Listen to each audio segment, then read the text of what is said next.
for a new page to load. Even better, this thing knows who I am. That means that if you choose to give Google one set of instructions for how we should treat your content in Google News, you can actually give us another set for how you'd like to be treated for Google Web Search. Now we're convinced, and harkens back to Eric Schmidt's comment that he showed a moment ago, we're convinced that journalism is a valuable, vital, essential ingredient of democracy. And we acknowledge that so far it's been difficult for newspapers to monetize their content online. But just as there's no single cause of the industry's current problems, there's no single or easy solution. Now the solution will mean new technological ways to reach audiences, both wide and narrow, to keep them engaged longer and to generate more money. It will mean new models that combine free and paid access to content. It will mean better display advertising that makes more money for publishers. And it should mean a change in tone. And I think this week, frankly, we can detect one. Talk of tapeworms and kleptomania and vampires and all these other things. It's not only white and dark. It's not going to solve any of these problems. We're eager to play our part in solving these problems. Let me say that again. We are eager at Google to play our part in solving some of these problems. We're working with more than 3 dozen partners, testing a service that we call Google Fast Flip, which is designed to blend the beauty and the user experience of print that I alluded to earlier with the benefits of the web. The theory is that if you can make it easier and faster to read articles on the web, people are going to read more of them. And the first indications are pretty encouraging.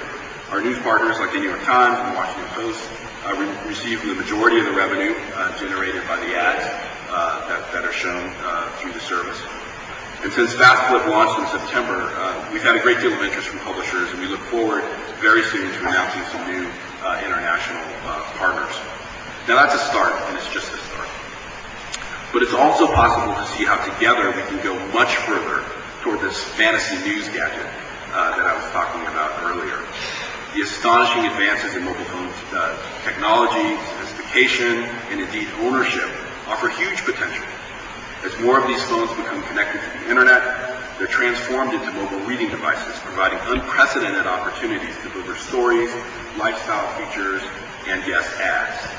And because these phones know where you are, they'll be able to provide information which is geographically relevant to your location, which is critical. So, what do you do about Google? Work with us. Work with us to build bigger audiences, to engage more deeply with your high-value readers. Work with us to encourage them to spend more time with your content. And finally, help them spend more money interacting with more effective and valuable ads that hopefully we can help with. Now, I'm confident that news, innovation, technology, and partnership can endure with newfound profitability and vitality. There won't be one answer. There will be many answers. It won't be all free. It won't be all paid for. Likely a combination of both.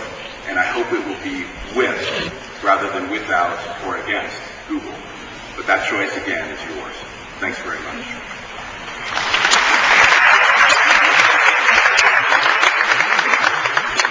Thank you very much. I hope your speech will solve and clear up all our problems this afternoon. But we know more about that possibility after the picture category.